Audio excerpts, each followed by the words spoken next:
अगर अभी तक आपने हमारे चैनल को सब्सक्राइब नहीं किया है तो कर लीजिए और बेल आइकन को ज़रूर प्रेस कीजिए कि आपको हमारे चैनल की सारी नई नोटिफिकेशन मिलती रहे। हाय फ्रेंड्स, आज हम लोग एक नया चैप्टर पढ़ने वाले हैं जो कि आप सभी का मोस्ट डिमांडेड चैप्टर था, जिसका नाम है कंट्रोलिंग, जो कि हद से ज़्यादा इजी चैप्टर है यार। और इसमें आप सभी मुझे कमेंट पे कमेंट, यार कुणाल एक चैप्टर छूट गया है कंट्रोलिंग, यार एक चैप्टर छूट गया है कंट्रोलिंग, उसे भी बताओ उसे भी बताओ। हद इजी चैप्टर है गाइस। चलिए चलिए जो भी हो, फटाफट एक बार इसे पढ़ लेते हैं और इस बिजनेस स्टडीज का जो फर्स्ट पार्ट है वो फाइनली अपन जाके क्लोज करते हैं। ओके, तो देखिए कंट्रोलिंग क्या है। तो कंट्रोलिंग को एकदम अच्छी तरीके से समझने के लिए मैं आप सभी के साथ एक अच्छा एग्जाम्पल शेयर करूंगा। ठीक है, देखिए मार्केट में जितनी भी कंपनीज होती हैं, मैंने यहाँ पे डायग्राम बनाया है ना, जितनी भी मार्केट में कंपनीज होती है, सो सारी कंपनीज अपना एक टारगेट बनाती है। Suppose this is a company, ठीक है, ये कंपनी है, इसने अपना एक टारगेट बना लिया दैट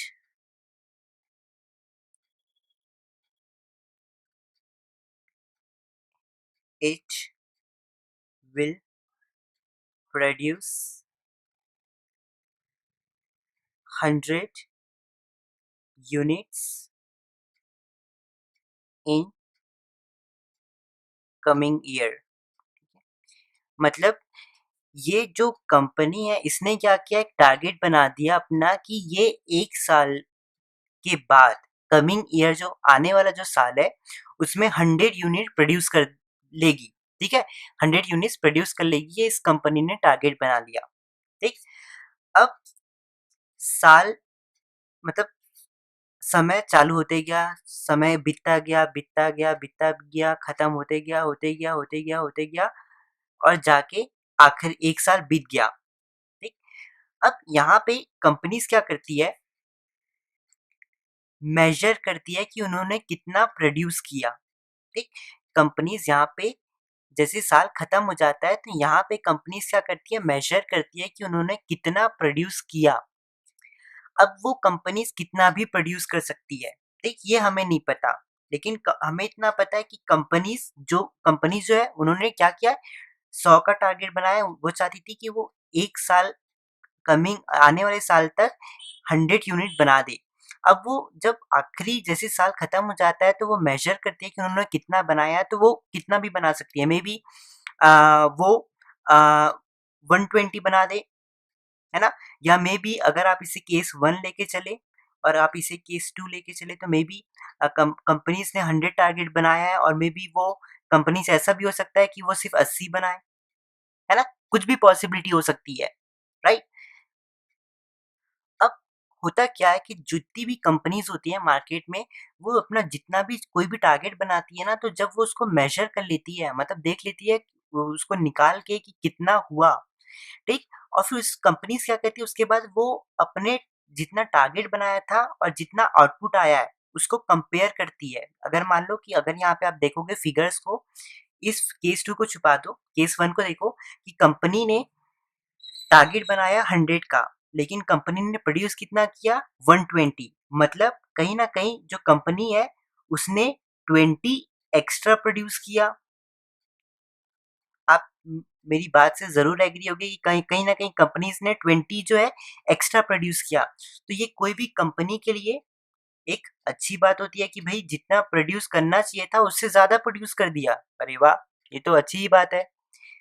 लेकिन ऐसा भी तो हो सकता है कि भाई कोई भी कंपनी ने अगर मान लो कि 100 टारगेट बनाया और मे बी वो 80 प्रोड्यूस कर पाए, मतलब 100 बनाना था और सिर्फ 80 प्रोड्यूस कर पाई, मतलब 20 लैख या फिर 20 यूनिट का शॉर्टेज हो गया, है ना, 20 यूनिट का शॉर्टेज हो गया, तो कोई भी कंपनीज के लिए बहुत गंदी बात है। मतलब उनको बनाना 100 था और सिर्फ बना पाई 80, है ना, कहीं ना कहीं 20 जो है वो, मतलब और 20 यूनिट जो थी वो बना नहीं पाई। ठीक है, तो वही कोई भी कंपनी के लिए बेकार बात होती है। तो इसे हम कहते हैं कंट्रोलिंग। जो मैंने अभी आपके साथ टारगेट, मेजर और कंपेयर जो अभी मैंने आपको बताया, इसे हम कहते हैं कंट्रोलिंग। तो कंट्रोलिंग में क्या होता है, कोई भी कंपनी अपने टारगेट बनाती है, उसे मेजर करती है और फिर कंपेयर करके देखती है कि भई उनका जो आउटपुट आया है वो अच्छा आया है या बुरा आया है। जैसे इस कंपनी ने क्या किया था, 100 यूनिट्स का टारगेट बनाया, 100 यूनिट का टारगेट बनाया, फिर वो उसे मेजर की, तो मेजर करने में कुछ भी आ सकता है। मेबी वो जितना टारगेट बनाई थी उससे ज़्यादा भी बना सकती है, मेबी जितना टारगेट बनाई थी उससे कम भी बना सकती है। अगर ज़्यादा बना दी तो भई अच्छी बात है, कम बना दी तो बेकार बात है, ठीक? इसे हम कहते हैं पूरा कंट्रोलिंग, ठीक है? तो अगर अब यहाँ पे आप मीनिंग के साथ मैं आपको बताऊँ, लेकिन मीनिंग से समझने से पहले यहाँ पे आपको एक चीज़ देखनी है, यहाँ पे मैंने टारगेट लिखा है।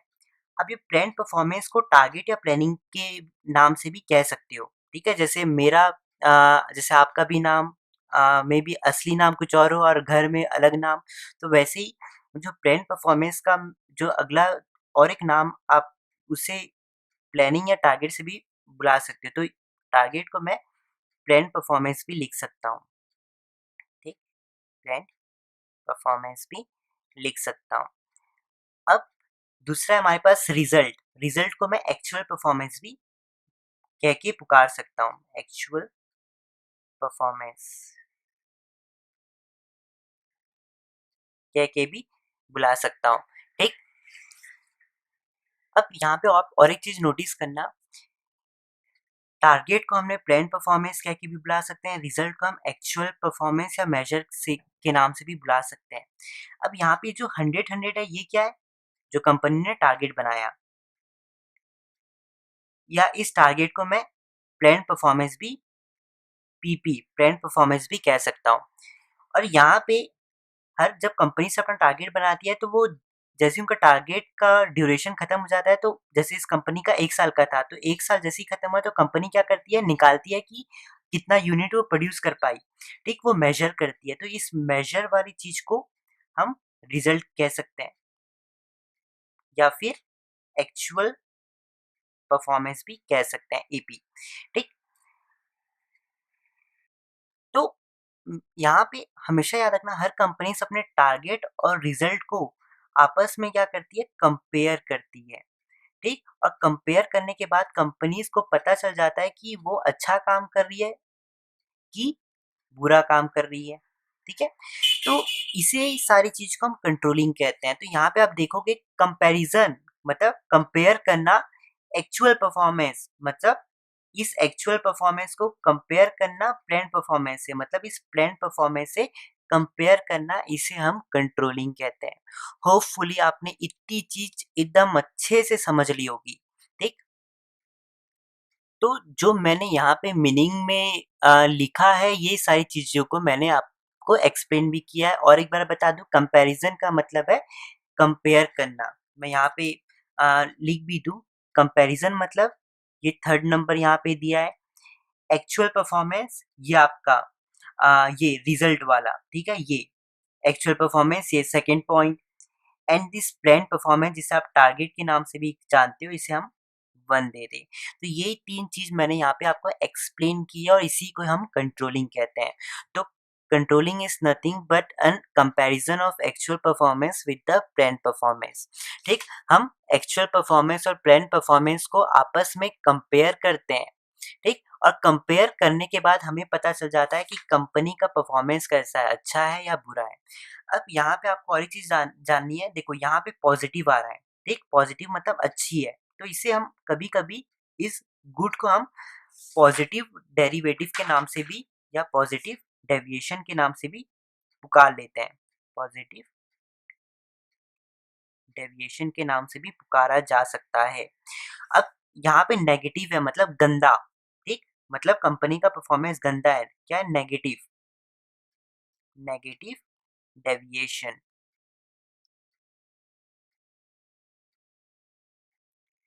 अब यहाँ पे आप एक चीज़ नोटिस करना, पॉजिटिव डेविएशन तभी आएगा जब आपका जो टारगेट है हमेशा कम होगा आपके रिजल्ट से। मतलब देखो यहाँ पे आपका टारगेट जो है वो सिर्फ 100 है और आपका रिजल्ट जो है ज़्यादा है। तो पॉजिटिव तभी बनेगा जब आपका रिजल्ट बड़ा होगा आपके टारगेट से। ठीक, मतलब आपका एक्चुअल परफॉर्मेंस, जब आपका एक्चुअल परफॉर्मेंस जो होगा greater than plan performance, plan performance मतलब आपके टारगेट से ज़्यादा होगा, तभी वो पॉजिटिव डेविएशन कहलाएगा। अगर यहाँ पे आप सेकंड केस को नोटिस करेंगे, ये वाला केस 2, तो यहाँ पे आप देखना आपका जो टारगेट है, ठीक? और आपका जो रिज़ल्ट है, तो यहाँ पे आप नोटिस करना आपका रिज़ल्ट जो है वो आपके टारगेट से कम है।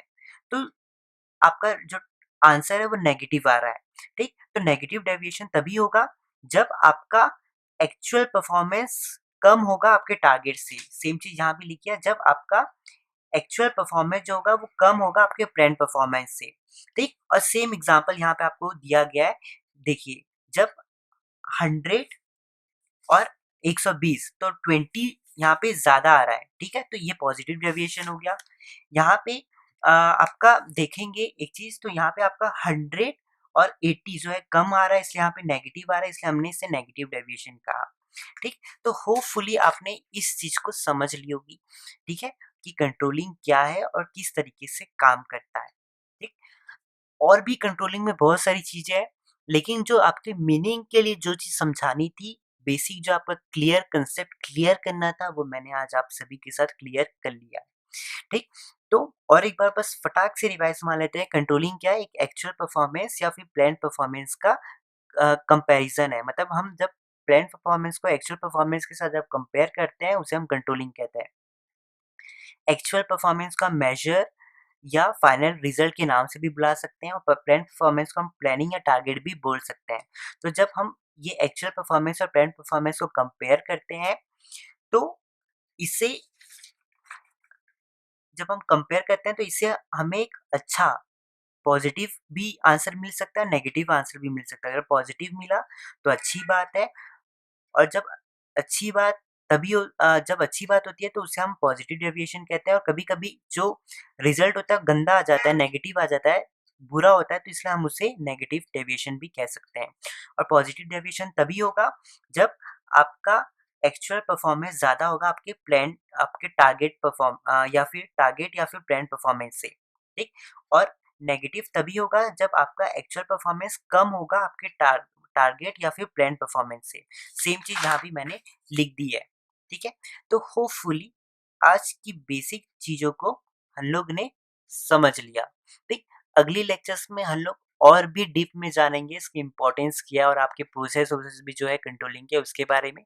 चलिए अभी मैं चलता हूँ, और आप सभी से हर बार कहता हूँ बुक रीडिंग ज़रूर कीजिएगा गाइस, नहीं तो केस स्टडी नहीं जमेगी, ठीक? और सेकंड चीज़ जो मुझे आपको बतानी है कि हमारी वेबसाइट में आपको नोट्स तो अवेलेबल मिल रहे हैं, आप वहाँ से भी जाके नोट्स देख सकते हैं, ठीक?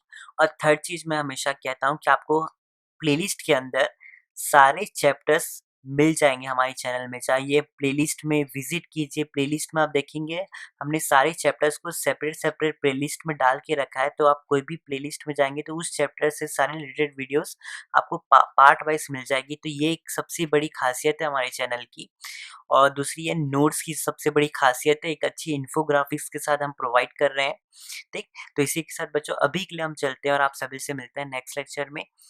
और प्लेलिस्ट की लिंक और आपको वेबसाइट की लिंक डिस्क्रिप्शन बॉक्स में मिल जाएगी और कमेंट बॉक्स में मिल जाएगी। चलिए bye, enjoy, take care, cheers.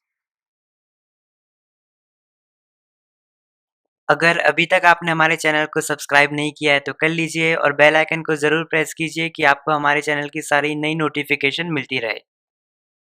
Hello friends, आज हम लोग एक नया टॉपिक पढ़ेंगे जिसका नाम है नेचर ऑफ कंट्रोलिंग के बारे में, ठीक है? तो नेचर ऑफ कंट्रोलिंग जो हमारा टॉपिक है, ये आपके कंट्रोलिंग चैप्टर का है। अब एक इम्पॉर्टेंट चीज़ जो आपको दिमाग में बसा लेनी है, वो चीज़ ये है कि नेचर ऑफ कंट्रोलिंग को और अलग-अलग नाम से भी पुकार सकते हैं हम, या फिर कह सकते हैं जैसे फीचर ऑफ कंट्रोलिंग या कैरेक्टरिस्टिक्स ऑफ कंट्रोलिंग। ये सारे अगर एग्ज़ाम्स में आपको पूछा जाए तो कुछ-कुछ बच्चे कन्फ्यूज़ हो जाए, वो सोचेंगे कि यार ये तो चीज़ हमने पढ़ी नहीं है, ठीक है? तो नेचर ऑफ कंट्रोलिंग की जगह, नेचर की जगह आपको फीचर या कैरेक्टरिस्टिक्स भी डाल देगा, तो कन्फ्यूज़ मत होना, सबका मतलब एक ही है। अब देखिए, ये जो कंट्रोलिंग जो चैप्टर है बहुत ही इजी चैप्टर है, इसके सारे टॉपिक्स भी बड़े इजी हैं। तो फटाफट बिना टाइम वेस्ट किए हम लोग नेचर ऑफ कंट्रोलिंग के बारे में पढ़ते हैं। देखिए, सबसे पहला पॉइंट हमारे पास दिया गया है कि controlling is a goal oriented function. ठीक।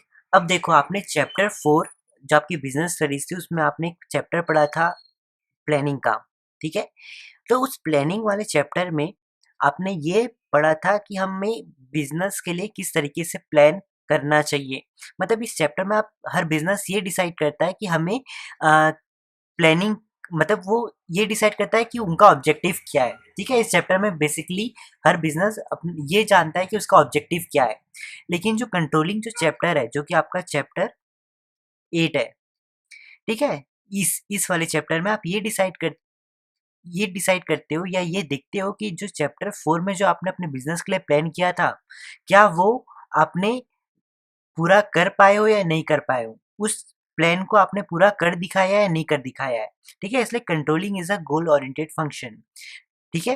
होपफुली आपने इतना समझ लिया होगा। और एक बार मेरी क्लैरिटी के लिए आपको बस एक छोटे के बारे में बता दूँ कि प्लानिंग में हम क्या करते हैं, प्लान बनाते हैं, और कंट्रोलिंग में हम ये देखते हैं कि हमने इस प्लान को कंप्लीट कर पाए हैं या नहीं कर पाए हैं। इसलिए कंट्रोलिंग जो है गोल ओरिएंटेड फंक्शन है। कंट्रोलिंग इज़ और परवेसिव फंक्शन। परवेसिव तो बहुत ही जाना-पहचाना, अब तो आपका सबसे बेस्ट फ्रेंड बन गया ये वर्ड। ठीक है? तो ये इसका भी मतलब ये है कि जो कंट्रोलिंग जो फंक्शन है, ये एवरी लेवल में प्रेज़ेंट होता है। ठीक है? ये हम फॉलो करते हैं एवरी लेवल में, चाहे आपका टॉप लेवल हो, चाहे मिडल लेवल हो, चाहे lower level, her level of management में हम कंट्रोलिंग का यूज़ करते हैं, इसलिए ये परवेसिव फंक्शन है।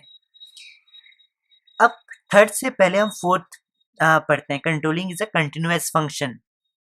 मतलब बच्चों, जो कंट्रोलिंग जो फंक्शन होता है ना, ये हर बिज़नेस क्या करता है, हमेशा करता रहता है, इसको कभी रुकता नहीं है। ठीक है? ये हमेशा चलता रहता है, इसलिए controlling is an ongoing process, हमेशा चलता ही रहेगा, कभी रुकेगा नहीं। और रुक तभी सकता है जब वो ऑर्गनाइज़ेशन बंद हो जाएगी। ठीक है? Carried out till organisation is surviving का मतलब है ये कंट्रोलिंग फंक्शन तब तब तक चलता रहेगा जब तक ऑर्गनाइज़ेशन ज़िंदा है। जिस दिन ऑर्गनाइज़ेशन समाप्त, तो आपका कंट्रोलिंग फंक्शन भी अपने आप समाप्त। लेकिन कंट्रोलिंग फंक्शन हमेशा चलता ही रहेगा जब तक एक बिज़नेस चलता रहेगा। ठीक है? ये है फोर्थ पॉइंट का मतलब। अब थर्ड पॉइंट क्या है, controlling is both backward as well as forward looking. Same चीज है। सबसे पहला चीज तो हम आप सभी को पिछली वाली क्लास में हमने बता दिया है कि हम क्या करते हैं, कंट्रोलिंग में प्लान परफॉर्मेंस और एक्चुअल परफॉर्मेंस को आपस में कंपेयर करते हैं। अभी है क्या, ये आपको पिछली वाली क्लास में जाके जरूर देखना। ठीक है। अब यहाँ पे बच्चों, जो प्लान परफॉर्मेंस का मतलब है लुकिंग फॉरवर्ड, इसका मतलब है आपने जो चैप्टर 4, जो कि आपने प्लानिंग वाला एक जो चैप्टर था, ठीक है, वापस से उससे रिलेटेड है ये चीज, प्लानिंग। ठीक। लेकिन एक्चुअल परफॉर्मेंस जो चीज है, ये है आपका चैप्टर 8, जो ये वाला चैप्टर है। ठीक है, जिसका नाम है कंट्रोलिंग।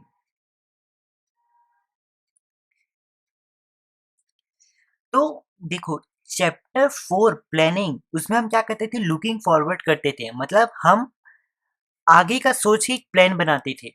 ठीक है, हम आगे के सोच के एक बिजनेस, कोई भी बिजनेस आगे का अपना फ्यूचर देख के एक प्लान बनाता था। लेकिन इस चैप्टर कंट्रोलिंग का जो चैप्टर है, इसमें हम क्या करते हैं, हम पीछे झाँकते हैं। हम मतलब अगर मैं आपको एक डायग्राम के थ्रू समझाऊँ, इस डायग्राम के थ्रू समझाऊँ, तो हमने चैप्टर 4 में एक बिज़नेस क्या करता है, अपने फ्यूचर के बारे में सोचता है कि भई फ्यूचर में उसे क्या-क्या ऑब्जेक्टिव को कंप्लीट करना है। वो एक गोल बना लेता है उसके लिए। लेकिन कंट्रोलिंग वाले चैप्टर में आप क्या देखते हो कि आपने पूरे साल भर में जो चीज़ की है, क्या आपने अपने गोल को कंप्लीट कर पाए हो, नहीं कर पाए हो? तो वो एक कंट्रोलिंग वाले चैप्टर में हम क्या देखते हैं, एक बिज़नेस एक अपने पास्ट को देखता है, अ, अपने पिछले वाले समय को देखता है कि वो अपने गोल को अचीव कर पाया है कि नहीं कर पाया है। ठीक है? तो यही चीज़ है, controlling is a looking backward function, और प्लानिंग जो है लुकिंग फॉरवर्ड, क्योंकि प्लानिंग में हम फ्यूचर के बारे में सोच के प्लान बनाते हैं, इसलिए हमने उसका नाम लुकिंग फॉरवर्ड रखा है।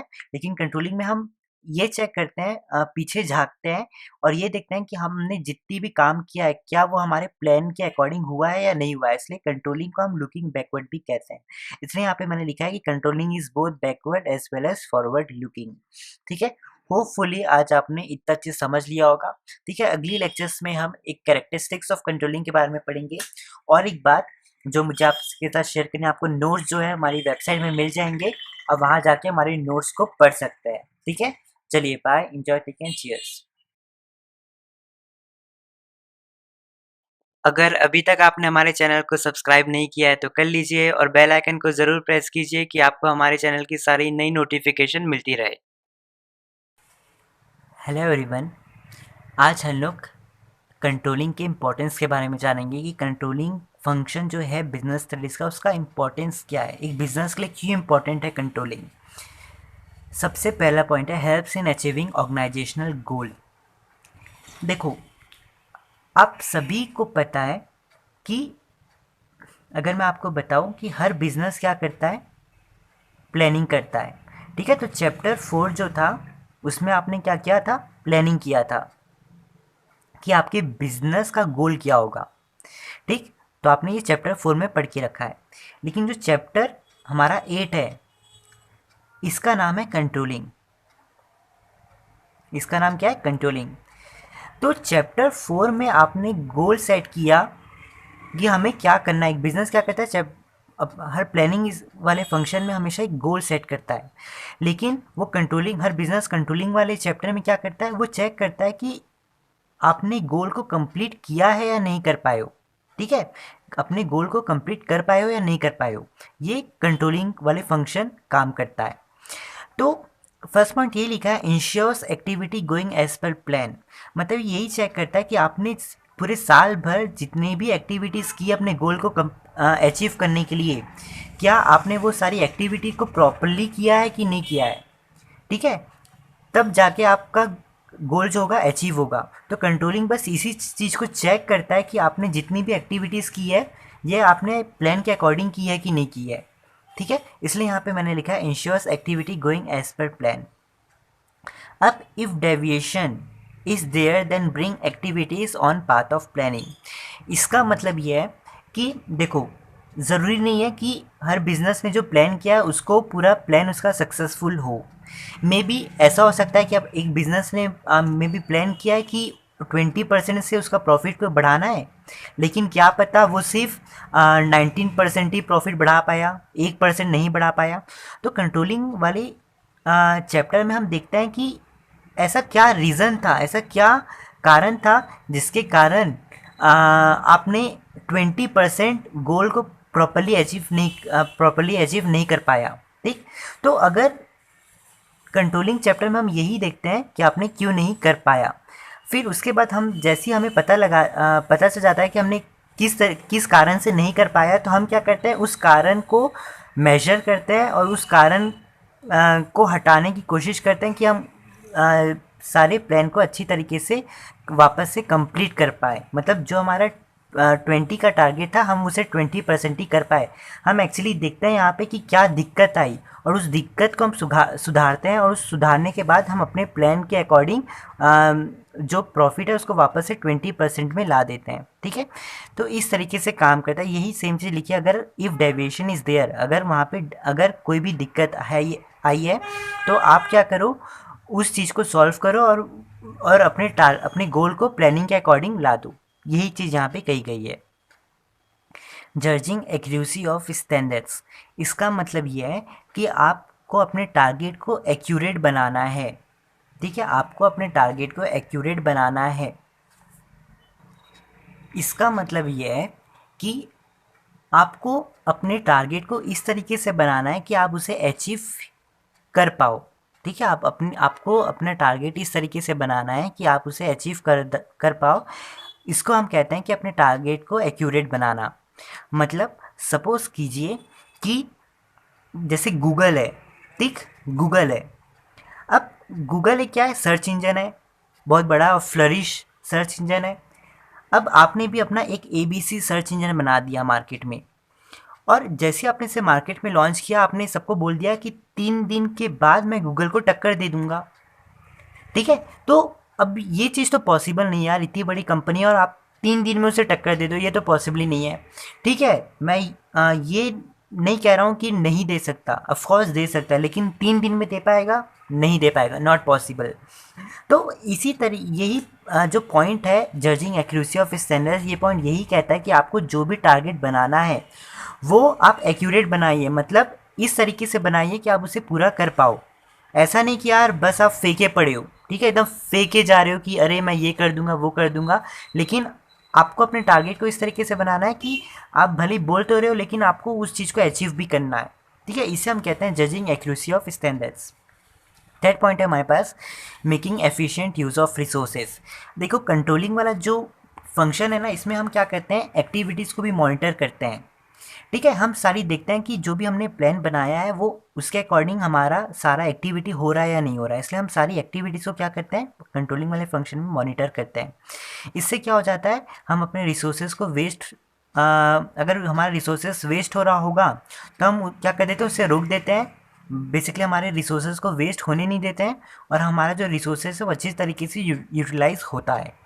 अब देखो ये कैसे, अगर मान लो कि आपका अगर मान लो आपके बिजनेस में कोई मशीन लगी है, ठीक, तो आप क्या करते हो, अपनी सारी एक्टिविटीज़ को मॉनिटर करते हो, तो आप अगर आपके कंपनी में मशीन रखी है और मशीन को चलाने वाला एक एम्प्लॉय जो है वो अगर मशीन को अच्छे से नहीं चला रहा है, ठीक है, तो आप क्या कर सकते हो, उसी समय उस एम्प्लॉय को बोल सकते हो कि भाई देख तू ढंग से चला, अच्छे से चला।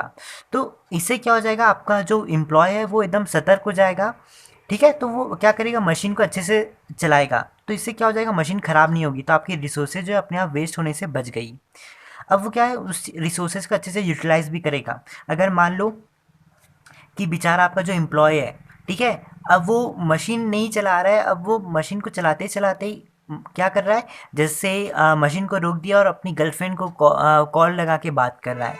तो अब क्या कर सकते हो आप, वही आप क्या कर रहे हो, अपनी एक्टिविटीज़ को कंट्रोलिंग में मॉनिटर कर रहे हो, ठीक है। कंट्रोलिंग फंक्शन में आप सारी एक्टिविटीज़ को मॉनिटर करते हो हर पीपल की, तो आप अपने एम्प्लॉयज़ को जैसे ही देखोगे कि आप किसी से बात कर रहा है, आप उससे इमीडिएटली क्या पर उसका कॉलर पकड़ोगे और बोलोगे बेटा तू ढंग से काम कर, पूरा काम कर, अपने टाइम का पूरा अच्छे तरीके से सारा अपना टाइम को यूटिलाइज़ कर, तो कहीं ना कहीं इससे क्या हो जाएगी, आपकी रिसोर्सेज भी यूटिलाइज हो जाएगी, ठीक है। अब फोर्थ पॉइंट है इम्प्रूविंग एम्प्लॉयज़ मोटिवेशन। देखो हम क्या होता है कि हम अपने एम्प्लॉयज़ को कंट्रोलिंग फंक्शन में मॉनिटर करते हैं, जिसके कारण वो क्या हो जाते हैं, गाइड एंड केयर हम उन्हें दे पाते हैं। इसका मतलब ये है कि अगर मान लीजिए कि आपका कोई भी एम्प्लॉय जो होगा वो मान लीजिए कि कुछ गलत मतलब कोई काम अगर कर रहा है और वो गलत तरीके से उस काम को कर रहा है, तो आप क्या कर सकते हो, अपने एम्प्लॉयज़ को उसी समय गाइडेंस दे सकते हो, बोल सकते हो कि भाई तू ये काम गलत तरीके से कर रहा है, इस काम को तो इस तरीके से कर तो तेरा काम अच्छे से पूरा हो जाएगा। तो इससे क्या हो जाएगा, एम्प्लॉय एक तरीके से मोटिवेट हो जाएगा, क्योंकि उसको अच्छे से आप बता रहे हो कि क्या यूज़ करने का अच्छा तरीका है, कुछ भी चीज़ को यूज़ करने का अच्छा तरीका क्या है। तो आप ये उससे अपने एम्प्लॉयज़ को बता देते हो, तो कहीं ना कहीं क्या हो जाता है, एक तरीके से मोटिवेट हो जाता है, ठीक है। फिफ्थ पॉइंट है इंश्योर्स ऑर्डर एंड डिसिप्लिन। देखिए अभी आपको मैंने बताया सभी एम्प्लॉयज़ क्या करते हैं, सुपरविजन में रहते हैं, मतलब सब एम्प्लॉयज़ क्या करते हैं, आप क्या करते हो, कंट्रोलिंग फंक्शन में एक सुपरवाइज़र को रख देते हो, ठीक है। वो क्या करता है, सारे एम्प्लॉयज़ को कि सारे एम्प्लॉयज़ की एक्टिविटीज़ को मॉनिटर करता है, तो सारे आपके जो एम्प्लॉयज़ हैं वो वर्क अंडर सुपरविजन, मतलब एक सुपरविजन के अंदर काम करते हैं, ठीक। और उसके कारण जितनी भी एक्टिविटीज़ है वो क्या हो जाती है, इफ़ेक्टिवली कंप्लीट हो जाती है। इसका मतलब ये है कि अगर मान लीजिए कि कोई भी आप गलत तरीके से काम कर रहे होंगे, तो आपका जो सुपरवाइज़र है जो सारे एम्प्लॉयज़ पे नज़र रखा है वो इमीडिएटली सारे एम्प्लॉयज़ को बोल सकता है कि नहीं तुम गलत कर रहे हो, इस तरीके से काम करो। तो आप जितने भी एम्प्लॉयज़ हैं आपकी कंपनी के अंदर वो अच्छे से काम करेंगे और आपका सारा जो काम है वो अच्छे तरीके से इफ़ेक्टिवली कंप्लीट भी हो जाएगा, ठीक। जैसे फॉर एग्जांपल आप सीसीटीवी कैमरा पे नज़र रख सकते हो अपने एम्प्लॉयज़ पे, और अगर वो ठीक तरीके से काम नहीं कर रहे हैं तो आप उन्हें इमीडिएटली बोल सकते हो कि भाई तुम ठीक तरीके से काम नहीं कर रहे हो, इस तरीके से काम करो जिससे आपका एक्टिविटी जो आपका टास्क है ऑर्गेनाइजेशन का वो अच्छी तरीके से कंप्लीट भी हो जाएगा, ठीक है। तो ये है इंपॉर्टेंस ऑफ कंट्रोलिंग जो मैंने आपको 5 पॉइंट्स में बता दिया।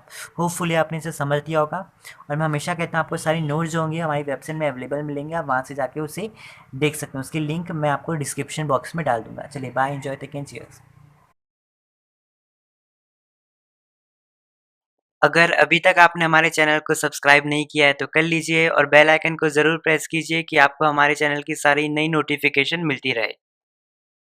हेलो एवरीवन, आज हम लोग एक कंट्रोलिंग का टॉपिक पढ़ेंगे जिसका नाम है relationship between planning and controlling. मतलब प्लानिंग जो कि आपने चैप्टर 4 में पढ़ा और जो कंट्रोलिंग जो आप चैप्टर 8 अभी पढ़ रहे हो, तो ये दोनों में रिलेशन क्या है, ठीक है? ये आज हम लोग पढ़ने वाले हैं। तो इसमें एक्चुअली में सिर्फ 4 ही रिलेशन है, ठीक है? उसके ऊपर हम लोग गो थ्रू कर लेते हैं, ठीक है? फटाफट। तो सबसे पहला पॉइंट है हमारे पास, planning and controlling are considered as inseparable. देखिए, सेपरेट मतलब आप सभी जानते हैं अलग हो जाना, इनसेपरेबल मतलब जिसे आप अलग नहीं कर सकते। तो जो प्लानिंग एंड कंट्रोलिंग जो दोनों है ना, ये हम प्लानिंग और कंट्रोलिंग को कभी अलग नहीं कर सकते एक दूसरे से। मतलब मतलब आप ऐसा समझ सकते हो कि प्लानिंग एंड कंट्रोलिंग दोनों के बीच में एकदम बेइंतहाम प्यार है, ठीक है? जिसे आप बिल्कुल अलग नहीं कर सकते, कुछ भी हो जाए आप दोनों को कभी अलग नहीं कर सकते। अब इसका रीज़न क्या है? देखिए, इसका मेन रीज़न ये है कि जो दोनों planning and controlling function of management जो है, ये कहीं न कहीं इंटरडिपेंडेंट है। मतलब प्लानिंग जो है, इसे कंट्रोलिंग के ऊपर डिपेंडेंसी निभानी पड़ती है और कंट्रोलिंग जो है, इसे प्लानिंग के ऊपर डिपेंडेंसी मतलब डिपेंडेंट है।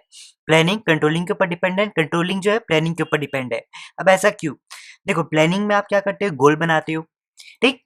और वो गोल आप तभी जब पहचान सकते हो कि आपका गोल कंप्लीट हुआ है। मतलब हर ऑर्गेनाइजेशन जैसे क्या करती है, अपना गोल बनाती है कि 20% मुझे प्रॉफिट बढ़ाना है, 5% सेल्स को बढ़ानी है अगले साल। तो जब आप गोल बना लेते हैं कोई भी ऑर्गेनाइजेशन, तो इसके साथ ही साथ हर ऑर्गेनाइजेशन को ये भी देखना पड़ता है कि जो गोल उन्होंने बनाया है वो कंप्लीट हो भी रहा है कि नहीं, अचीव कर भी पा रहे हैं कि नहीं, और वो कंट्रोलिंग के थ्रू ही पॉसिबल है। ठीक है? तो आप देखोगे कहीं न कहीं अल्टीमेटली ये दोनों जो है आपस में एक दूसरे से डिपेंड करते हैं। अब कंट्रोलिंग कैसे डिपेंड करता है, देखो, अगर मान लो कि आपका कोई गोल ही नहीं होगा, मतलब मान लो अगर कंट्रोलिंग ही आपका नहीं होगा, तो अगर मान लो कि कोई भी ऑर्गेनाइजेशन अपना गोल बनाएगी तो उसे वो अचीव कर भी रही है या नहीं भी कर रही है, ये पता कैसे लगाएगी? ठीक, तो अल्टीमेटली दोनों क्या है, आपस में एक दूसरे से इंटरडिपेंडेंट है। सेकंड पॉइंट है हमारे पास, planning is meaningless without controlling. देखिए, जो हमारा प्लानिंग फंक्शन ऑफ मैनेजमेंट है, ये कहीं ना कहीं मीनिंगलेस है कंट्रोलिंग अगर नहीं होगा तो। देखो कैसे, मान लो कि आपने एक प्लान बनाया, ठीक, कि मैं 1 साल के बाद 20% प्रॉफिट अचीव करूंगा अपनी कंपनी के लिए। अब मान लो कि उस गोल को मेजर करने के लिए कोई रहेगा ही नहीं, तो आपको पता है कंट्रोलिंग में हम क्या करते हैं, अपने गोल को मेजर करते हैं, ठीक है? तो अगर कंट्रोलिंग नहीं होगा तो आपका गोल का मतलब ही क्या हुआ जब आप उस गोल को मेजर नहीं कर पाओगे, है ना, फ्यूचर में जाके। यही चीज यहाँ पे लिखी गई है कि planning is meaningless without controlling. देखिए यहाँ पे मैंने लिखा भी है, plans have no meaning unless and until they are achieved. आप प्लान भी बना लो लेकिन उसका कोई मतलब ही नहीं रहेगा जब तक आपको ये पता नहीं चलेगा कि आप अपने गोल को अचीव भी कर पा रहे हो या नहीं कर पा रहे हो, ठीक है? तो इसलिए यहाँ पे मैंने इस चीज को लिखा है। आपको पता है अचीव वाला जो भी चीज है ये हम कंट्रोलिंग में मेजर करते हैं, और जो प्लान्स बनाते हैं हम प्लानिंग वाले चैप्टर में करते हैं, ठीक है? तो इतनी ही बात है इस पॉइंट में। थर्ड पॉइंट है हमारे पास, controlling is considered blind without planning. जो हमारा कंट्रोलिंग फंक्शन है, ये अंधा है प्लानिंग के एब्सेंस में। इसका मतलब क्या है, देखो, प्लानिंग वाले चैप्टर जो चैप्टर 4 है उसमें हम क्या कहते हैं, स्टैंडर्ड्स बनाते हैं। स्टैंडर्ड मतलब टारगेट बनाना।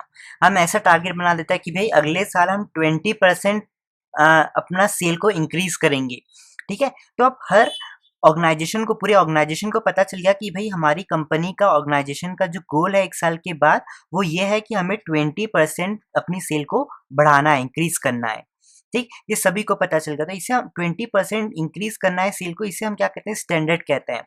मतलब हर कंपनी को अब इसके अकॉर्डिंग अपने सारे काम को करना है। इस तरीके से अपने सारे काम को करना है कि 20% सेल जो है इंक्रीज हो जाए नेक्स्ट ईयर तक, ठीक?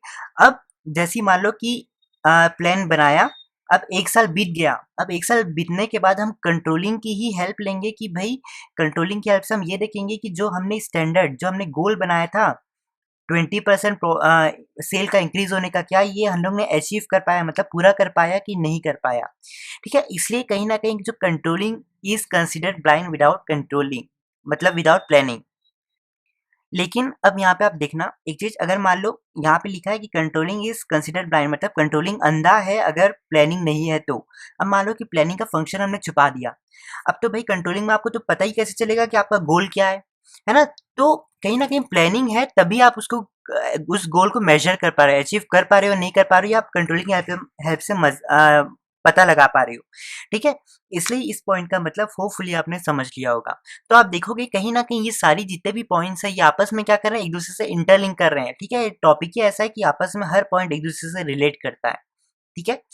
अब देखो 4 पॉइंट्स हमारे पास है, planning and controlling is both looking forward and backward. देखिए प्लानिंग में भी हम क्या देखते हैं, फ्यूचर को देखते हैं, और देखिए मैं पहले यहाँ पे लिखा देता हूँ कि फॉरवर्ड का मतलब होता है फ्यूचर देखना, एंड बैकवर्ड का मतलब है अपने पास्ट को देखना, ठीक है? अब देखो प्लानिंग भी फ्यूचर मतलब फॉरवर्ड लुकिंग है, और प्लानिंग भी जो क्या है बैकवर्ड लुकिंग है। प्लानिंग भी क्या है, मतलब प्लानिंग भी फ्यूचर को देखता है, और प्लानिंग क्या करता है, पास्ट को भी देखता है। वैसे कंट्रोलिंग जो है ये भी क्या करता है, फ्यूचर को देखता है, और कंट्रोलिंग भी क्या करता है, पास्ट को देखता है। कैसे? देखो प्लानिंग फॉरवर्ड लुकिंग है, मतलब आपको पता है कि चैप्टर 4 जो हमने चैप्टर पढ़ा प्लानिंग का, उसमें आप सभी को पता है हम प्लान बनाते हैं फ्यूचर के लिए कि हमें 20% सेल को इंक्रीज करना है, हमें 1 साल के अंदर 5% प्रॉफिट को इंक्रीज करना है, हमें फ्यूचर में जाके 50,000 कस्टमर्स को बढ़ाना है। ठीक है, तो प्लानिंग में हम क्या करते हैं, फ्यूचर को फोरकास्ट करते हैं, मतलब हम फ्यूचर के बारे में सोच के काम करते हैं। ठीक है, इसलिए प्लानिंग जो है फॉरवर्ड लुकिंग है। अब प्लानिंग बैकवर्ड लुकिंग क्यों है? देखो प्लानिंग बैकवर्ड लुकिंग इसलिए as per previous performance new plan is made. बहुत सिंपल है।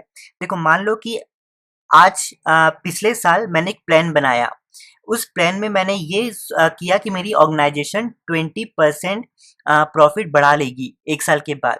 अब मान लो कि आज 1 साल हो गया कंप्लीट। अब 1 साल में मैंने देखा कि भई सिर्फ 12% प्रॉफिट ही हम बढ़ा पाए, लेकिन हमारा टारगेट क्या था? हमारा टारगेट ये था कि हमें 20% प्रॉफिट को इंक्रीज़ करना है। तो अब मैं क्या करूँगा, इस साल मैं एक और अच्छा प्लान बनाऊँगा।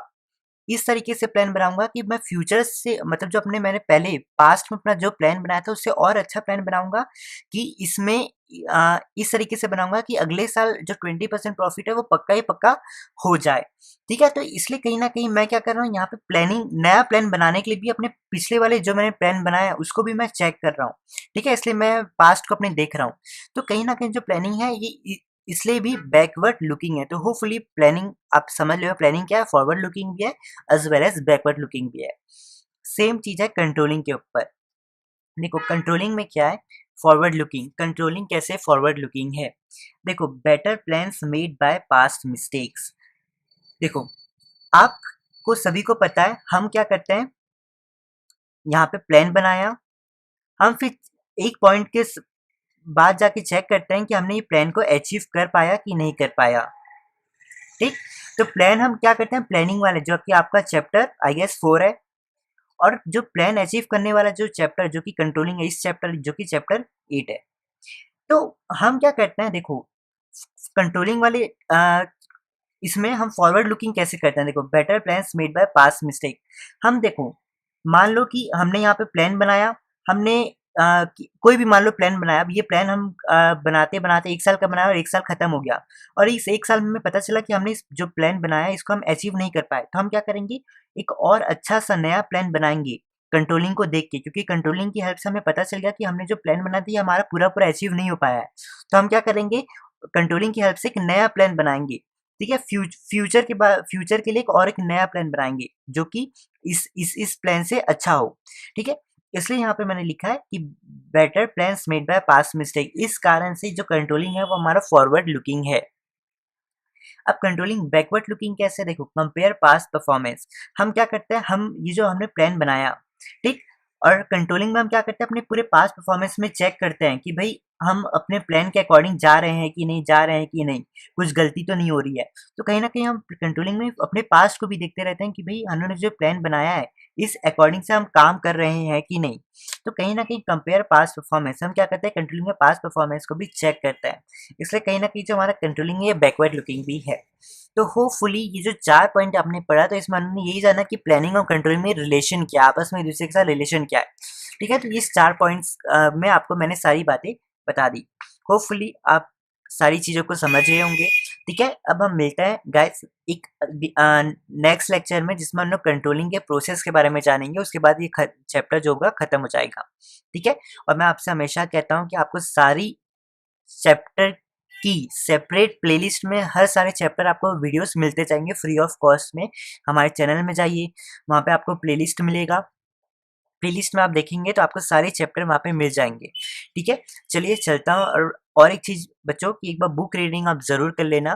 ठीक है, मेरी लेक्चर देखने के बाद एक बार बुक रीडिंग आपको करना बहुत ज़रूरी है। किसी की भी लेक्चर हो, चाहे मेरी हो या किसी की भी यूट्यूबर से आप पढ़ रहे हैं, अगर उसकी भी आप लेक्चर देख लेंगे उसके बाद आपको बुक रीडिंग करना ज़रूरी है, नहीं तो आप केस स्टडी नहीं सॉल्व कर पाओगे।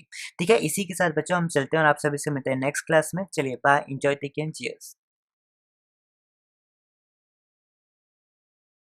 अगर अभी तक आपने हमारे चैनल को सब्सक्राइब नहीं किया है तो कर लीजिए और बेल आइकन को ज़रूर प्रेस कीजिए कि आपको हमारे चैनल की सारी नई नोटिफिकेशन मिलती रहे। हेलो फ्रेंड्स, आज हम लोग एक नया टॉपिक पढ़ेंगे जो कि कंट्रोलिंग चैप्टर का है, जिसका नाम है कंट्रोलिंग प्रोसेस। ठीक है, सबसे इजी टॉपिक है और सबसे इजी चैप्टर भी है। आप ये देख सकते हैं सबसे शॉर्ट चैप्टर है। ठीक है, सभी को बहुत पसंद है चैप्टर, क्योंकि बहुत ही इजी है। तो देखिए, कंट्रोलिंग प्रोसेस में अगर मैं आपको कंट्रोलिंग प्रोसेस की बात करें तो कंट्रोलिंग प्रोसेस में आपको टोटल 5 प्रोसेस देखने को मिलेगा। ठीक है, अब यहाँ पे आपको और एक चीज़ मैं रिकमेंड करूँगा कि आप सभी करें। इस टॉपिक को जानने से पहले मैंने पार्ट 1 इस चैप्टर में आपको एक बेसिक कंसेप्ट बताया था कि कंट्रोलिंग जो है किस तरीके से काम करता है। ठीक है, तो आप वो वाली लेक्चर देख लेंगे तो डेफिनेटली आप ये लेक्चर जब देखने बैठेंगे तो आपको सब चीज़ एकदम क्लियर शॉर्ट सब चीज़ समझ में आ जाएगी। ठीक, तो देखिए अगर यहाँ पे आप देखेंगे मैंने मार्कअप किया है point 1, then point 2, then point 3। अभी जो यहाँ पे पॉइंट 1, पॉइंट 2 एंड पॉइंट 3 है ना, ये 3 पॉइंट्स जो है ये मैंने उस वाली लेक्चर में बता दिया है, तो आपको मैं रिकमेंड करूँगा आप ज़रूर जाके देखिए। तो चलिए बिना टाइम वेस्ट किए हम लोग टॉपिक को चालू करते हैं। तो जो हमारे पास सबसे पहला पॉइंट है उसका नाम है सेटिंग स्टैंडर्ड्स।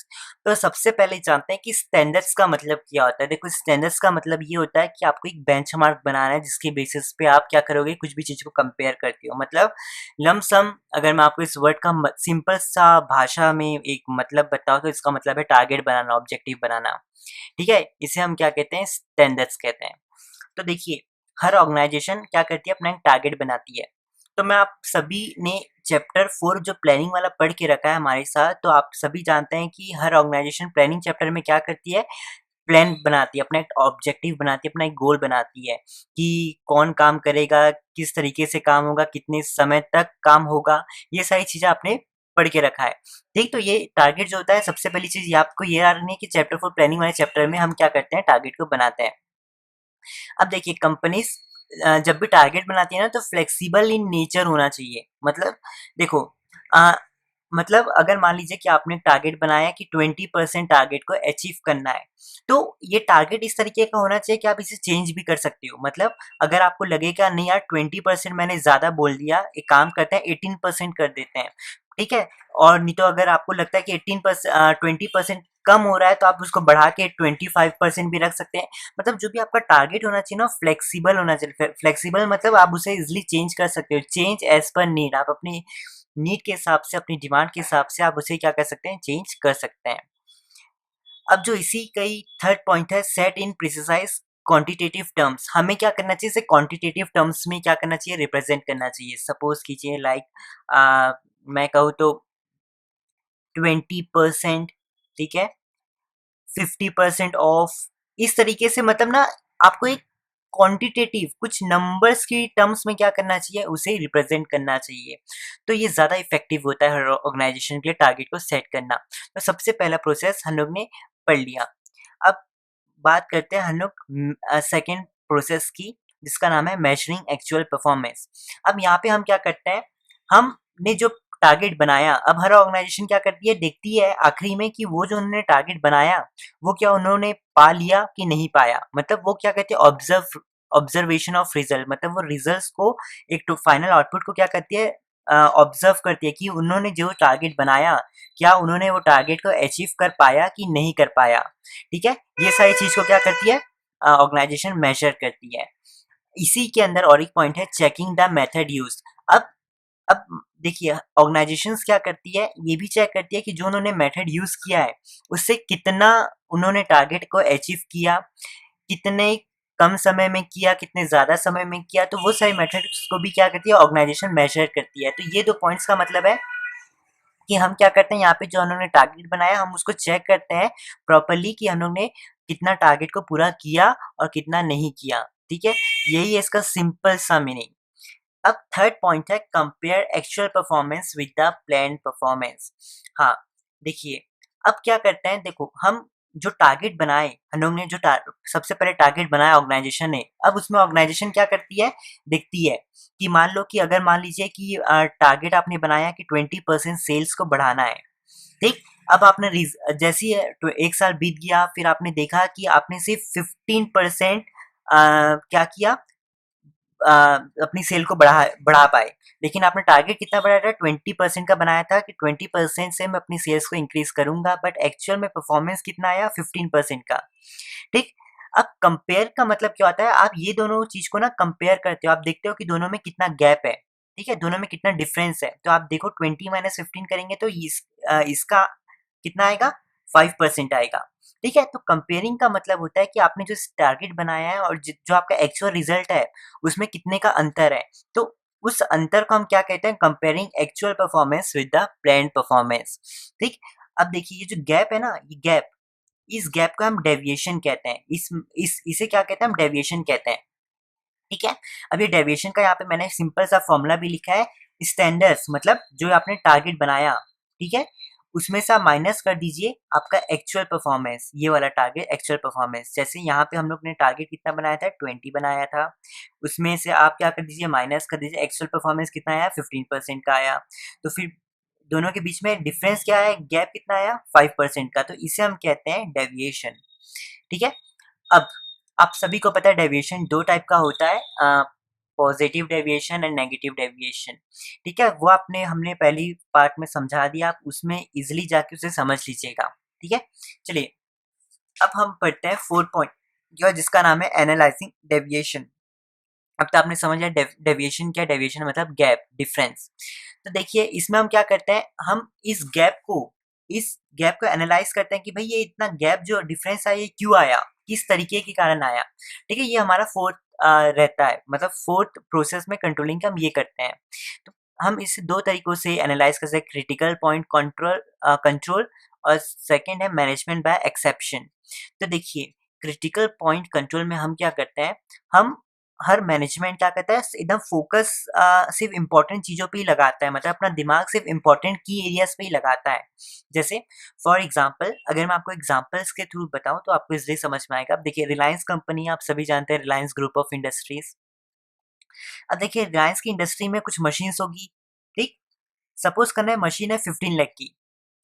अब रिलायंस के पास एक बुक भी है, ठीक, सिर्फ एक सिंपल सी कॉपी जो 25 रुपए की है, 25 रुपीज की है। तो अगर मैं आपसे पूछूं कि रिलायंस को किसमें सबसे ज्यादा फोकस करना चाहिए, अपनी मशीन में या फिर 25 रुपए की कॉपी में, अपनी 15 लाख की मशीन में या फिर 25 रुपए की कॉपी में, आप सभी बोलेंगे कि भाई उसे सबसे ज्यादा अपनी इसमें अपनी 15 लाख की मशीन में ज्यादा फोकस करना चाहिए, ना कि अपनी 25 रुपए की कॉपी में। क्योंकि रिलायंस जैसी बड़ी कंपनी के लिए 25 रुपए तो यार कुछ भी नहीं है, तो इसमें दिमाग लगाओ ही नहीं। तो ये पॉइंट यही कहता है कि आपको सिर्फ इंपॉर्टेंट चीजें पे ही फोकस करना है, इंपॉर्टेंट की एरियाज पे ही फोकस करना है, ना कि सभी चीजों पे। ठीक, तो होपफुली क्रिटिकल पॉइंट कंट्रोल का मतलब आप समझ गए होंगे। क्रिटिकल पॉइंट कंट्रोल का मतलब होता है कि आपको क्या करना है, इंपॉर्टेंट की एरियाज, मतलब इंपॉर्टेंट की एरियाज पे फोकस करना है, ना कि अनइम्पॉर्टेंट एरियाज पे फोकस करना है। ठीक है, इसका मतलब होता है हमारे, इसे हम कहते हैं क्रिटिकल पॉइंट कंट्रोल। अब है हमारा पास मैनेजमेंट बाय एक्सेप्शन। देखिए इसका अगर आपको मीनिंग पढ़ के बताओ, so management tries to control everything, it will end up nothing.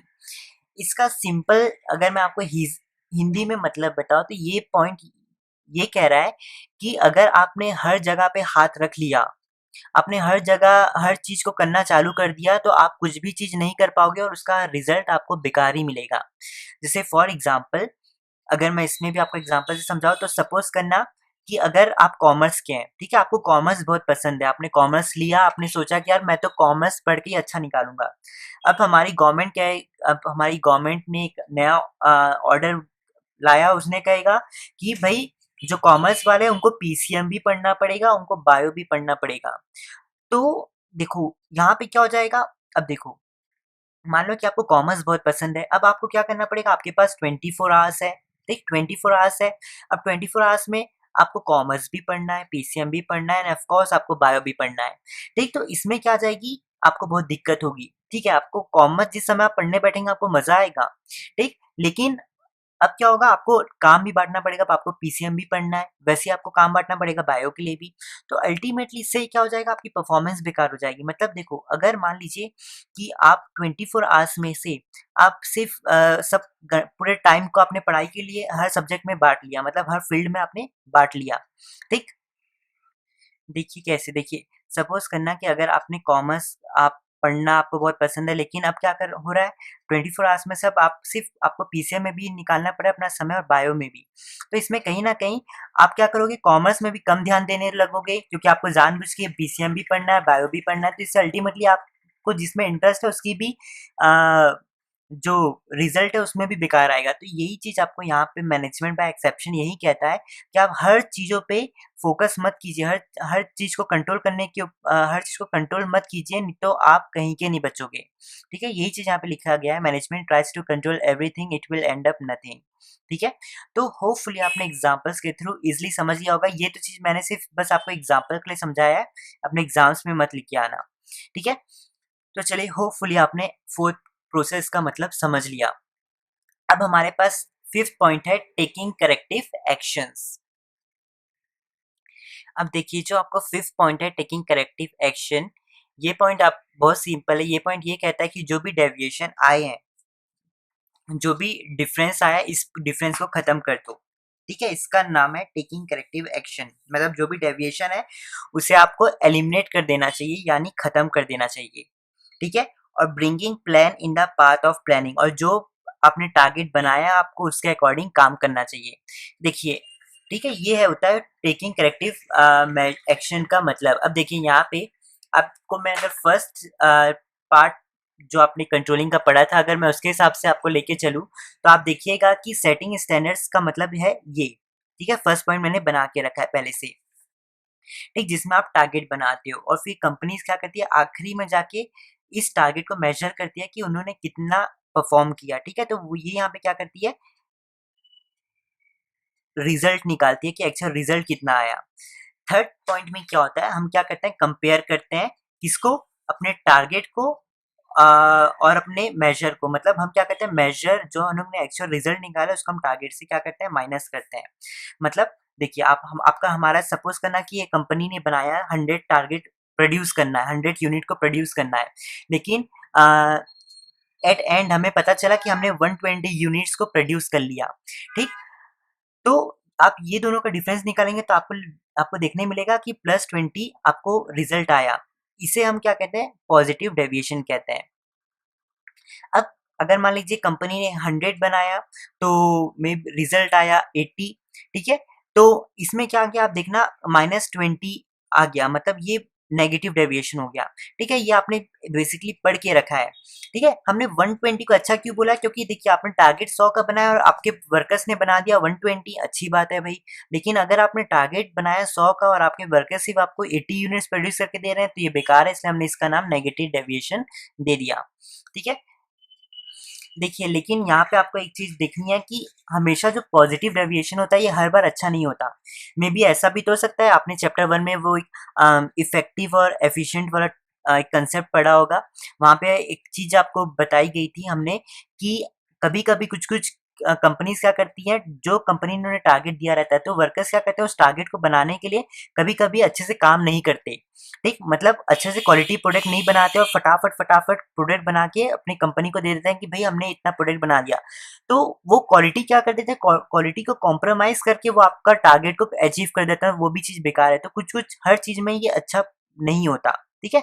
तो ये जो आप देखते हैं, ये जो आप कंपेयर करके निकाले 100 माइनस 120, ठीक है, 100 माइनस 80। तो ये जो रिजल्ट आया इसे हम क्या कहते हैं, कंपेयर वाला करते हैं। तो comparing actual performance with the brand performance. Hopefully आपने इसे समझ लिया होगा। चलिए इसी के साथ हम चलते हैं, और हम हमेशा कहते हैं कि हमारी वेबसाइट में आपको सारे नोट्स मिलेंगे, आप वहाँ से जाके गो थ्रू कीजिए, और आपको सारी वीडियोस हमारी प्लेलिस्ट में मिलेगी, ठीक है। वहाँ से भी आप हमारे सारे लेक्चर्स जो हैं फ्री में देख सकते हैं। चलिए bye, enjoy, take and cheers. Hello दोस्तों, इस वीडियो में हम इस वेबसाइट का एक पूरा ओवरव्यू देखते हैं। ये जो वेबसाइट है ये बिजनेस विद्या है, लेकिन जो बिजनेस विद्या है वो ऑपरेट करती है बिंग कॉमर्स के अंदर, ठीक है। सबसे पहले तो बिंग कॉमर्स आप देख सकते हो, ये एक बहुत बड़ा कम्युनिटी है, कॉमर्स कम्युनिटी है। आप देख सकते हो इंस्टाग्राम में हमारे इतने ज़्यादा फॉलोअर्स हैं, अभी काफ़ी ज़्यादा और बढ़ गए हैं, ठीक है, अभी 64,000 तक पहुँच गए हैं। आप फॉलो कर सकते हो इंस्टाग्राम, इस बटन को क्लिक करके। आपके जैसे बहुत सारे कॉमर्स वाले बच्चे यहाँ पे सारे हमारे फॉलोअर्स हैं। सेम चीज़ आप देख सकते हो यूट्यूब में, इतने फॉलोअर्स है 12,000 अराउंड, आप सब्सक्राइब कर सकते हो यूट्यूब में भी। और हमारे फेसबुक में 1 लाख फॉलोअर्स है, या फिर मैं कह सकता हूँ 100,000 फॉलोअर्स है। ये भी सारे कॉमर्स वाले बच्चे हैं जैसे आप हो, आप हमें यहाँ भी जाके फॉलो कर सकते हो, ठीक है। तो ये हमारी पूरी कम्युनिटी है, कॉमर्स की कम्युनिटी, आप ज़रूर ज्वाइन कीजिए। यहाँ पे आपको मीम्स मिलेंगे, वैल्यूएबल इंफॉर्मेशन मिलेगी रिगार्डिंग कॉमर्स, प्लस आपको बहुत सारी टिप्स एंड ट्रिक्स मिलेगी करियर के बारे में, डिजिटल मार्केटिंग के बारे में, एंड मेक मनी के बारे में, ठीक है। प्लीज़ ज़रूर से ज्वाइन कीजिए हमारी कम्युनिटी को, ठीक है। अब देखो दोस्तों, ये वेबसाइट को ऑपरेट कैसे करना है। तो देखो, सबसे पहले तो आप यहाँ पे देख सकते हो, होम है, पोस्ट है, केस स्टडी है, डाउनलोड है, और कॉन्टैक्ट अस है। तो पोस्ट में क्या है, अगर आपको बिजनेस स्टडीज़ की कोई भी नोट्स को पढ़ना है, फॉर एग्जांपल क्लास 11th आप में क्लिक करोगे तो यहाँ पे क्लास 11th की बिजनेस स्टडीज़ के पूरे आर्टिकल्स आपको मिल जाएंगे, तो आप यहाँ पे रीड कर सकते हो। देख रहे हो, बस फॉर एग्जांपल आपको स्मॉल बिजनेस पढ़ना है तो कंटिन्यू रीडिंग में क्लिक कीजिए, और आप यहाँ पे पूरे स्मॉल बिजनेस के बारे में सारी चीज़ पढ़ सकते हो। सिमिलरली अगर आप पोस्ट में वापस क्लिक करेंगे तो यहाँ पे आपको क्लास 12th का भी ऑप्शन मिलेगा। अगर आप क्लास 12th में क्लिक करोगे तो यहाँ पे बिजनेस स्टडीज़ की सारी क्लास 12 के नोट्स आपको पढ़ने के लिए मिल जाएंगे।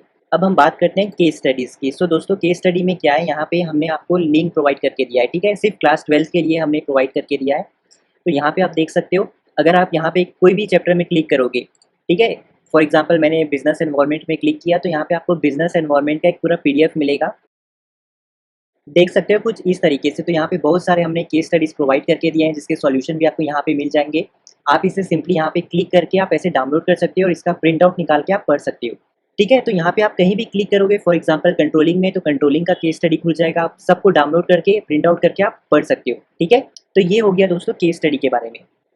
अब हम ऊपर जाएंगे, यहाँ पे आपको डाउनलोड्स का ऑप्शन दिखेगा, आप डाउनलोड्स में क्लिक करोगे तो दोस्तों यहाँ पे आप देख सकते हो क्लास 11th की हमने इंग्लिश की हॉर्नबिल प्रोवाइड करके दिया। अगर आपको क्लास 11th की इंग्लिश की नोट्स पढ़ना हो, क्वेश्चन आंसर पढ़ना हो, तो आप यहाँ से हमारी पीडीएफ डाउनलोड कर सकते हो, ठीक है। यहाँ पे आप देख सकते हो माइक्रो इकोनॉमिक्स, और माइक्रो इकोनॉमिक्स अगर आपको पढ़ना है तो यहाँ से आप उसको क्लिक करके आप वापस एक पीडीएफ को डाउनलोड कर सकते हो, और आप सारे क्वेश्चन आंसर नोट्स सारे इस पीडीएफ के अंदर मिलेंगे। फॉर एग्जाम्पल अगर मैं क्लास 11th का फॉर एग्जाम्पल स्नैपशॉट खोलता हूँ इस तरीके से, लेकिन आपको एक चीज़ याद रखनी है कि यहाँ पे आपको हर पीडीएफ का एक पासवर्ड मिला है। आप देख सकते हो यहाँ पे हमने लिखा है this book will ask for password. आपको अगर इस हॉर्नबिल और स्नैपशॉट खोलना है तो उसके लिए आपको ये पासवर्ड यूज़ करना पड़ेगा, I am being commerce follower. Similarly अगर आपको क्लास 12 का करना है तो आपको फिर से I am being commerce follower password को यूज़ करना पड़ेगा।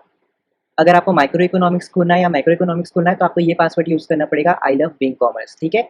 तो इस तरीके से आपको ये पासवर्ड यूज़ करके इस पीडीएफ को खोलना है। जैसे फॉर एग्जांपल मैं अगर स्नैपशॉट में क्लिक करूँ, डाउनलोड क्लिक हियर में, दोस्तों आप देख सकते हो ये है पासवर्ड मांग रहा है, ठीक है। तो इस पासवर्ड को ओपन करने के लिए आपको क्या करना पड़ेगा, जैसे कि मैंने बताया अगर आपने स्नैपशॉट खोला है तो आपको ये पासवर्ड यूज़ करना पड़ेगा, ये पूरा, ठीक है। एज इट इज़ कॉपी करना है पासवर्ड को, और एज इट इज़ पेस्ट करना है, ठीक है, लाइक दिस। जैसे यहाँ पे मैंने कॉपी किया, यहाँ पे मैं क्या कर दूंगा, इसे पेस्ट कर दूंगा, या आप मैनुअली इसे जाके लिख सकते हो, I am being commerce followers, but make sure that सारी चीज़ कैपिटल लेटर में, ठीक है। फिर इसको सबमिट करना। फिर दोस्तों आप देख सकते हो कि ये पीडीएफ जो कि ओपन हो गया है, अब आप इसको पढ़ सकते हो, वापस इसको डाउनलोड करके इसका प्रिंट आउट निकाल के आप पढ़ सकते हो, ठीक है। तो ये भी चीज़ आप ध्यान में रखिएगा कि डाउनलोड सेक्शन में आप काफ़ी सारी चीज़ को डाउनलोड कर सकते हो, और आप उसको पढ़ के प्रिंट आउट निकाल के भी पढ़ सकते हो, ठीक है। और पासवर्ड का सही से इस्तेमाल कीजिएगा, क्योंकि बहुत सारे स्टूडेंट्स को जनरली प्रॉब्लम होती है, वो कभी कभी जब पासवर्ड डालते हैं तो कुछ लेटर्स को स्मॉल कर देते हैं, कुछ को big, but make sure that सब चीज़ कैपिटल लेटर में आपको पासवर्ड लिखना है, ठीक है। अब दोस्तों अगर आपको कोई भी तकलीफ हो, कोई भी प्रॉब्लम हो, तो आप कॉन्टैक्ट अस में जाना है, यहाँ पे आपको व्हाट्सएप का ऑप्शन है, और यहाँ पे आप ईमेल, अगर आप व्हाट्सएप में क्लिक करेंगे ऐसे तो आप मोबाइल में करेंगे तो डायरेक्ट आपका व्हाट्सएप खुल जाएगा, अदरवाइज़ आप लैपटॉप से भी अपने वेब के थ्रू व्हाट्सएप में कनेक्ट हो सकते हैं, वहाँ पे हमको मैसेज कर सकते हैं। और सेकंड ऑप्शन है ईमेलर्स का, सो आप यहाँ पे क्लिक करेंगे तो हमारा ईमेल बॉक्स जो है वो ओपन हो जाएगा। कुछ इस तरीके से यहाँ पे आप सब्जेक्ट लिखिएगा जो भी आपको प्रॉब्लम है, और उसका डिस्क्रिप्शन आप पूरा यहाँ पे लिख के एक्सप्लेन कीजिएगा, इमेजेस हमें शेयर कीजिएगा कि हमको ईज़ी पड़े। आप जितना ज़्यादा अच्छे से हमको अपनी तकलीफ़ बताएँगे, उतना अच्छे से हम आपकी सारी प्रॉब्लम्स को सॉल्व कर देंगे। उसके बाद आपको क्या करना है, ईमेल को सेंड कर देना है, ठीक है? तो हम आपको रिप्लाई कर देंगे। अब दोस्तों हमारे पास क्योंकि बहुत सारे स्टूडेंट्स हैं, ठीक है? 8-10 हज़ार स्टूडेंट्स हैं जिनके मैसेज आते हैं और हम काम करने वाले काफ़ी कम हैं। तो ऐसा भी हो सकता है कि कभी-कभी 1 हफ़्ता लग जाए आपका रिप्लाई करते-करते, 2 हफ़्ता लग जाए, ठीक है? क्योंकि हमारी भी एक प्रॉब्लम है, हम बहुत लिमिटेड स्टाफ से आप सबकी हेल्प कर रहे हैं। तो ये भी थोड़ा ध्यान में रखिएगा, हाइपर मत होइएगा, हम रिप्लाई ज़रूर करेंगे लेकिन टाइम भी लग सकता है, ठीक है?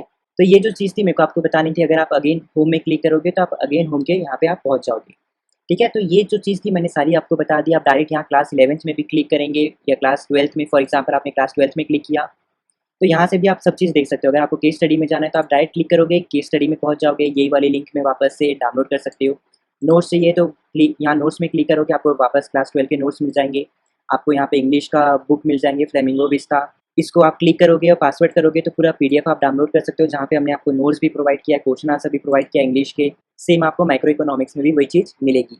अगर आप वापस से लोगो में क्लिक करोगे तो होम पेज में पहुँच जाओगे, ठीक है? तो ये एक डायरेक्ट समरी है, यहाँ से भी आप अपनी डायरेक्ट क्लास सिलेक्ट करके आपको जो चाहिए आपको मिल जाएगा, ठीक है? तो ये जो चीज़ थी मुझे आपको बतानी थी। और यहाँ पे है वॉच वीडियो ट्यूटोरियल्स, तो अगर आपको वीडियो ट्यूटोरियल्स देखने हैं तो जस्ट यहाँ पे क्लिक कीजिए, आप हमारे यूट्यूब चैनल में पहुँच जाओगे। यहाँ पे हमने इतनी सारी प्लेलिस्ट बनाई है आप सबके लिए, आपकी जो भी प्लेलिस्ट है आप सर्च कीजिए। जैसे यहाँ पे आप देख सकते हैं हमारे यहाँ नेचर है, फिर सोर्सेस ऑफ बिज़नेस फाइनेंस है, क्लास 12 की भी प्लेलिस्ट है, प्लानिंग, 5 ईयर प्लान्स, ठीक है? इंडियन इकोनॉमी की, तो सारी चीज़ आपको यहाँ भी मिल जाएगी। बस हमारे चैनल के बिंग कॉमर्स में सर्च कीजिएगा, यूट्यूब में प्लेलिस्ट में आइएगा, सारी वीडियोज़ यहाँ पे, और मैं कह सकता हूँ आप सारी प्लेलिस्ट को सर्च कीजिए और जो भी आपको पढ़ना है आप यहाँ से पढ़ के उसका पूरा एक वीडियो ट्यूटोरियल देख सकते हो, ठीक है? तो यहाँ से क्लिक करके आप प्लेलिस्ट में चले जाओगे, फिर यहाँ से वही नोट्स का अगर यहाँ क्लिक करोगे तो वापस नोट्स के एरिया में पहुँच जाओगे। ई बुक्स को डाउनलोड करना, अगर यहाँ पे क्लिक करोगे तो वापस से यही डाउनलोड सेक्शन में पहुँच जाओगे, ठीक है? केस स्टडी पढ़ना है, अगर यहाँ क्लिक करोगे तो वापस केस स्टडी के सेक्शन में पहुँच जाओगे, जहाँ पे आपको क्लास 12 की केस स्टडी आप डाउनलोड कर सकते हो। अब दोस्तों एक लास्ट चीज़ है डिजिटल मार्केटिंग वाली, तो कॉमर्स स्टूडेंट्स के लिए बहुत ज़्यादा अच्छा स्कोप है। अगर आप चाहते हो आप एक सक्सेसफुल स्टार्टअप करना, एंटरप्रेन्योर बनना चाहते हो, या फिर आप बहुत सारे पैसे कमाना चाहते हो ऑनलाइन, तो एक डिजिटल मार्केटिंग बहुत अच्छा सॉल्यूशन है। आप डिजिटल मार्केटिंग के बारे में पढ़ना चाहते हो तो इस वीडियो में क्लिक करके पढ़ सकते हो और यहाँ पे आप अपनी डिजिटल मार्केटिंग जर्नी को स्टार्ट कर सकते हो, ठीक है? तो ये जो चीज़ थी आप ज़रूर एक बार डिजिटल मार्केटिंग में भी फोकस कीजिएगा और इस वीडियो को देखिएगा, ये बहुत ज़्यादा इंटरेस्टिंग चीज़ है। अगर आप कॉमर्स स्टूडेंट हो तो बहुत और भी अच्छा है, ठीक है? ज़रूर से देखिएगा, आपकी लाइफ चेंज कर देगा।